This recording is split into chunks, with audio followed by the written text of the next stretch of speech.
आज का आजाद सिपाही अखबार आपने पढ़ा क्या? पढ़ते रहिए अपना लोकप्रिय दैनिक अखबार आजाद सिपाही। नमस्कार, आप देख रहे हैं आज़ाद सिपाही और मैं हूं मनीष सिंह। बिहार में आज एक अजीबोगरीब घटना हुई। मधुबनी में मुख्यमंत्री नीतीश कुमार पर प्याज और आलू फेंके गए। सीएम ने मंच से कहा, और फेंको, खूब फेंको। बिहार विधानसभा चुनाव 2020 के दूसरे चरण में 17 जिलों की 94 सीटों पर मतदान हुआ। वहीं तीसरे चरण के लिए प्रचार अभियान जारी है। इसी सिलसिले में बिहार के मुख्यमंत्री और जदयू के राष्ट्रीय अध्यक्ष नीतीश कुमार मधुबनी में एक रैली को संबोधित करने पहुंचे थे। इस दौरान जनसभा में मौजूद कुछ असामाजिक तत्वों ने नीतीश कुमार को निशाना बनाते हुए उन पर प्याज फेंके। हालांकि नीतीश कुमार को कोई चोट नहीं आई, वे इससे बच गए। इस घटना के बाद नीतीश कुमार ने कहा, और फेंको। सुरक्षा कर्मियों को उन्होंने अपने पास से हटा दिया। सुरक्षा बल और आम जनता से अपील भी की कि इस पर ध्यान मत दीजिए। सुरक्षा में लगे कर्मी को कहा कि छोड़ दीजिए, 2 मिनट छोड़ दीजिए, किसी पर ध्यान मत दीजिए, और भाषण जारी रखा। उन्होंने कहा, जो आज नौकरी देने की बात कह रहे हैं वे बताएं कि 15 सालों के शासन में कितने लोगों को नौकरी दी गई थी। जदयू प्रखंड अध्यक्ष प्रमोद गुप्ता ने कहा, विरोधियों ने साजिश के तहत सभा को भंग करने के लिए यह हरकत किया है। बता दें कि मुख्यमंत्री मंगलवार को मधुबनी में विभिन्न जगहों पर एनडीए प्रत्याशियों के समर्थन में चुनावी सभा को संबोधित करने पहुंचे थे। मुख्यमंत्री ने हरलाखी के अलावा बेनीपट्टी, बाबूबरही और लोकहा में भी चुनावी सभाओं को संबोधित किया। हरलाखी के अलावा अन्य स्थानों पर सभी सभाएं शांतिपूर्ण रहीं। वहीं प्रधानमंत्री नरेंद्र मोदी ने राजद पर हमला बोलते हुए कहा कि जंगल राज लाने वालों को भारत माता की जय और जय श्री राम से दिक्कत है। प्रधानमंत्री नरेंद्र मोदी ने मंगलवार को विपक्षी महागठबंधन पर निशाना साधते हुए आरोप लगाया कि बिहार में जंगल राज लाने वालों को भारत माता की जय और जय श्री राम के नारों से दिक्कत है। प्रदेश के लोगों को इनसे सतर्क रहना चाहिए और इन्हें मुंहतोड़ जवाब देना चाहिए।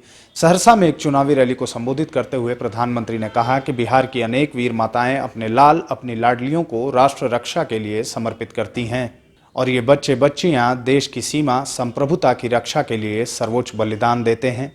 लेकिन बिहार को जंगल राज बनाने वालों के साथी और उनके करीबी चाहते हैं कि आप भारत माता की जय के नारे न लगाएं। प्रधानमंत्री ने कहा कि छठी मैया को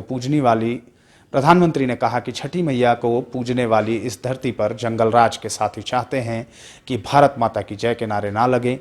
राजद और कांग्रेस समेत अन्य दलों के विपक्षी महागठबंधन पर निशाना साधते हुए मोदी ने कहा कि ऐसे लोग चाहते हैं कि लोग जय श्री राम ना बोलें। पीएम ने कहा कि कभी एक टोली कहती है कि भारत माता की जय के नारे मत लगाओ, कभी दूसरी टोली को भारत माता की जय से सिर दर्द होने लगता है। ये भारत माता के विरोधी अब एकजुट होकर बिहार के लोगों से वोट मांग रहे हैं। मोदी ने कहा कि अगर ऐसे लोगों को भारत माता से दिक्कत है तो बिहार के लोगों को भी इनसे दिक्कत होनी चाहिए। प्रदेश की जनता को ऐसे लोगों से सतर्क रहना है जिनका इतिहास जंगल राज का है और जो सिर्फ अपने और अपने परिवार के लिए जीते हैं। प्रधानमंत्री ने लोगों से भारत माता की जय के नारे भी लगाने को कहा। वहीं बिहार विधानसभा चुनाव के तीसरे चरण के लिए मंगलवार को प्रधानमंत्री मोदी ने 2 रैलियों को संबोधित किया। इस दौरान उन्होंने राज्य के लोगों में लोकतंत्र को लेकर उत्साह का संचार किया। अररिया की अपनी पहली रैली में उन्होंने कहा कि कोरोना काल में बिहार के लोगों ने मतदान कर लोकतंत्र का बड़ा संदेश दिया है। इसने विश्व को बताया है कि लोकतंत्र की इस जन्मभूमि में लोकतंत्र की जड़ें कितनी गहरी हैं। उन्होंने यह भी कहा कि बिहार में अब जंगल राज नहीं रहा, रंगदारी हार रही है और विकास जीत रहा है। वहीं महागठबंधन के मुख्यमंत्री पद के दावेदार तेजस्वी यादव पर कार्रवाई कर सकता है चुनाव आयोग। बिहार में दूसरे चरण के लिए 17 जिलों की 94 सीटों पर मंगलवार को वोटिंग हुई। इस बीच जदयू नेता व बिहार सरकार के मंत्री नीरज कुमार नेता प्रतिपक्ष तेजस्वी यादव के खिलाफ चुनाव आयोग पहुंचे, जहां उन्होंने आरोप लगाया कि तेजस्वी ने अपने चुनावी हलफनामे में संपत्ति को लेकर जो ब्यौरा दिया है वह गलत है और उस पर कार्रवाई होनी चाहिए।